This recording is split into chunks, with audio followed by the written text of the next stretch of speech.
I was supposed to have my 6-month post-op appointment with the Rhode Island Hospital today. And I was really hoping that I would be told that there was lots of positive progress that had been shown in my 6-month MRI.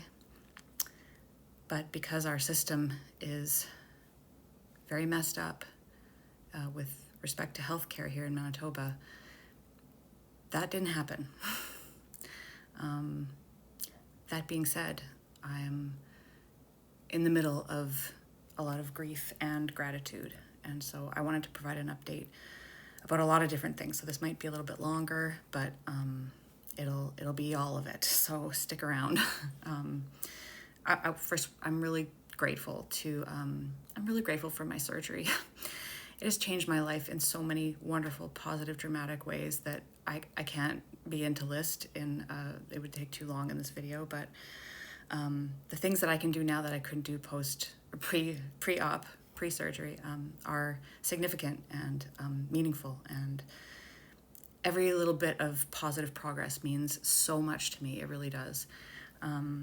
If you're part of the community that gave to the Health for Lindsey White campaign, thank you for my surgery. Words don't cut it, but I'm very profoundly grateful, as well as to a couple of particular physical therapists, you know who you are, who have been discounting me treatments and bartering treatments with me and trying to make it so that I can still get health care, even though the system is broken. So I'm very grateful to the community and to those two therapists. Otherwise, my recovery has been basically alone. So that's disappointing. And I've got some of the grief part to share, along with the fact that I'm still not able to play my instruments right now, which is very difficult for me, to say the least. Doesn't mean I won't be able to, even soon, but I need more support. It's clear. That's what my body's telling me anyway. So yeah, part of the reason I'm recovering alone is that I'm still not being taken seriously as a patient here in Manitoba, and that's just horrifying to me. I'm horrified that the medical gaslighting that I've experienced has been continuing, that it continues, and that the last spinal specialist I saw not only caused me physical pain and harm, but then told Spinal Cord Injury Manitoba that I don't have a spinal cord injury, which is not true in a multitude of ways. One of them being I had surgery, but there's several others. I don't know why someone would do that other than to protect doctors that were wrong. That's, I guess, the only thing I can imagine. So we'll get there in a minute.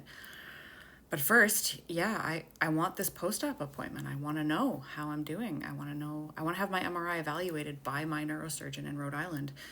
So Manitoba Health out of province they're both misrepresenting how long things take, which I know is not true, and they're refusing me access to another specialist for false reasons. So they're not making my life any better or easier. I do have some support from the Office of the Minister of Health, who got my MRI imaging to Rhode Island. Thank you.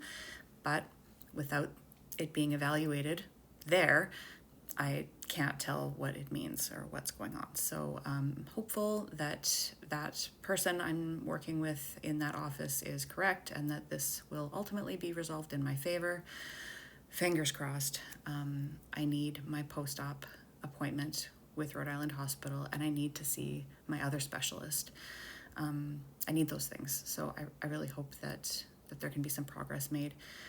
And then, the doctor that initially told me I did not have tethered cord syndrome, that was in 2023. I initiated a complaint this summer through the College of Physicians and Surgeons of Manitoba against that doctor. And as of my recent conversation with them last week, it hasn't even been triaged yet. So I don't know, they're like several months behind in even triaging to see if it's urgent, to see if these complaints are urgent, which I recommended that it was, because doctors are continuing to not take me seriously, and that's a big deal. That matters. So I hope they will take things more seriously in the future. And then, I'm going to have to file another complaint against this most recent doctor who lied about my situation. So it's very difficult when you are reasonably expecting to be helped and instead are not only abandoned but harmed. So there's got to be some accountability. I just keep thinking, I don't care about blame, and I don't really have any room in my heart and my life for blame, but somebody has to take responsibility. It can't all fall on mine and my spouse's shoulders and just be up to us to figure out how to resolve all of the complex holes in the system. I need help from the Minister of Health, really. And there's also the Office of the Manitoba Ombudsman, who are now telling me that they are taking action on my behalf, whatever that means. They won't tell me what it means. I've actually asked for an explanation and haven't gotten one yet, so I don't know what it means. But weeks ago, I did complain formally against the Claimant Advisor Office, who failed me. The Claimant Advisor Office did in court in 2024. They refused to learn about my condition, my connective tissue disorder. They didn't represent me effectively concerning that at all, and now continue to refuse to learn about tethered cord syndrome. So what this basically means is that even though since I had surgery, I have this visual evidence that's really obvious there. You can see, here's the damage. Yes, she doesn't look sick on the outside, but here's where I look sick. It has not yet been even served to MPI. It hasn't even been given to them to review, because the only office I can deal with without, having my own legal representation is just sitting on it. So I hope that the Ombudsman's office, whatever action they're taking, that they get me some help from the Claimant Advisor Office, because I'm unable to represent myself.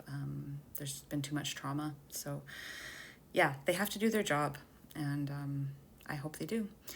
I'm waiting for EDS Canada to respond to the Minister of Justice legal counsel's response to my human rights complaint, which was very dismissive and very inappropriate.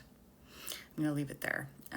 So I'm hopeful that they will have more to say about that soon, and maybe also the Manitoba League of Persons with Disabilities, who they advocated with me about the Claimant Advisor Office as well. Maybe they'll have something to say about that. In the meantime, I am more than grateful for my wicked stepmother's help, for my spouse's help, for anyone else who has offered kindness and consideration and help. We are still very much struggling and trying to keep going. I don't have support for the treatments I need, and I'm still unable to work. So if someone out there wants to continue to support Health for Lindsey White, I could use more help, and I'll share some information about that. But health@lindseywhite.com is where you can send an e-transfer, password health. Thanks for listening and for caring. And I really hope that this first 6 months has been as helpful as I think it has been for my spine and in general. But more than that, I still have about another year of recovery ahead of me. So I'm hopeful that this is just the beginning, and that there's much more to come, and that my incredible body is capable of so much more than the downward spiral that it was forced into for 10 years before surgery. I know it's capable of great things. I know it's capable of a lot of music. So I'm just keeping my fingers tightly crossed, and wanted to share that any and all positive energies sent in my direction are appreciated, whatever they may be called or however they may come across. So thank you for believing in me, and thank you to my body for showing up for me. Thank you.